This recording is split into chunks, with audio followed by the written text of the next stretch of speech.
Quando a fotografia começou a ser digital, o que eu fiz para me manter no mercado profissional? E aqui eu vou contar uma história, tá? Que aconteceu comigo em 2005, onde os fotógrafos foram para um lado, né, do software de edição, pós-produção e manipulação de imagem, e eu fui para a parte da criatividade. Então eu vou achar aqui da criatividade. Deixa eu contar essa questão aqui para vocês, tá? Em 2005, eu abri meu estúdio em 2004, tá? O meu estúdio fotográfico sozinha. Eu abri em 2004. Em 2005, o digital ele estava pegando, né, tirando os fotógrafos analógicos do mercado. Por quê? Porque custava menos, era muito mais rápido, tinha várias questões, tu não tinha que esperar o laboratório, né, revelar, então não tinha que esperar o horário, então tu podia trabalhar até tarde, então várias questões. O digital facilitou muito. E o que o mercado fez aqui em Milão, principalmente em 2005? Começou a tirar, quem trabalhava com analógico já não estava mais trabalhando. E eu comecei também a inserir só digital também. E fazer trabalhos, né, para os clientes pediam digital. Só que eu notei que tinha muita gente que era gráfico na época que também oferecia serviço fotográfico. Por quê? Porque quem era gráfico já trabalhava com computador. Então foi assim rápido a passagem. Ele pegou uma máquina fotográfica digital que era muito mais fácil de trabalhar e começou a fotografar. Então mandava e resolvia tudo na pós-produção em Photoshop. Porque o gráfico, ele já trabalhava, né? O designer gráfico já trabalhava com Photoshop. Então, ele teve uma vantagem a mais sobre os fotógrafos que deixaram o analógico pelo digital. Então, foi assim, uma passagem, né, incrível e bem rápida. E quem é que saiu ganhando? Obviamente, os gráficos e designers saíram na frente. E os fotógrafos foram se perdendo, né? Quem era analógico foram se perdendo. Aí eu tive aquela sacada, sabe? Aquela sacada que digo, a sacada de gênio.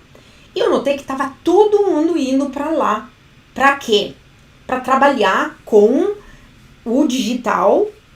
Eles entregavam a pós-produção. Então, um fotógrafo, ele oferecia a pós-produção, que na época custava muito. Então, quando ele pegava um trabalho, ele dizia assim, olha, eu faço o trabalho de fotografia, mas faço também o trabalho de pós-produção. E começou, né, essa luta entre fotógrafos profissionais, tá, e gráfico designers.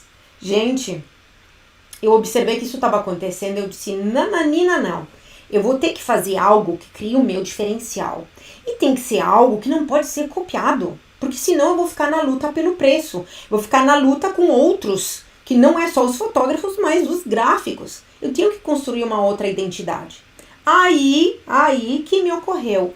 Gente, eu vou entrar e preparar o set. Eu vou dominar a cena.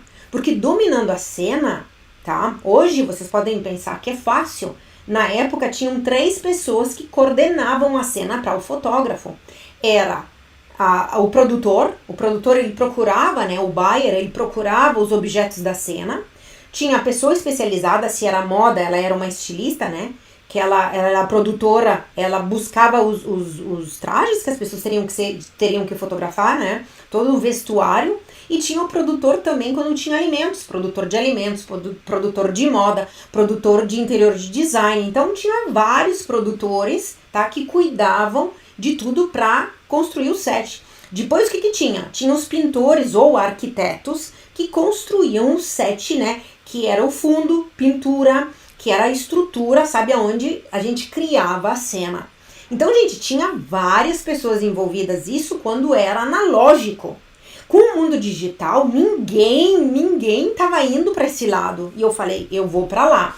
Por quê? Porque exigia muita criatividade. Exigia o quê? O domínio da capacidade de ter habilidade manual, de entender de cores, de entender de formas, de entender de textura, de entender e dirigir as pessoas, de entender várias coisas, de entrar em conexão com as outras, né, com as pessoas para serem fotografadas. Então eu fui para lá. Gente, eu me dei bem, porque hoje, 2023, eu tô com o meu estúdio. O ano que vem são 20 anos de estúdio fotográfico operando no mercado internacional.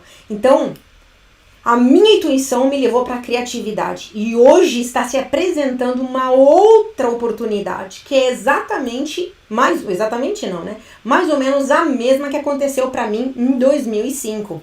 Ou seja, é uma grande oportunidade com a inteligência artificial que as pessoas, né, os fotógrafos profissionais e as pessoas que querem entrar no mercado fotográfico e viver de fotografia entendam que o elemento da criatividade é sim um grande diferencial. Por quê? Porque não tem como copiar.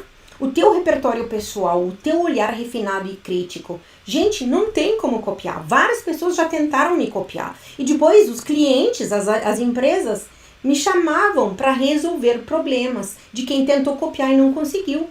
E eu ganhando sempre um valor maior, porque aí eu seleciono os clientes. Tá? Eu seleciono os clientes com quem eu quero trabalhar. Por quê? Porque é um valor muito mais alto, não é para qualquer um. Isso me ajuda o quê? A ter mais tempo para desenvolver a cena.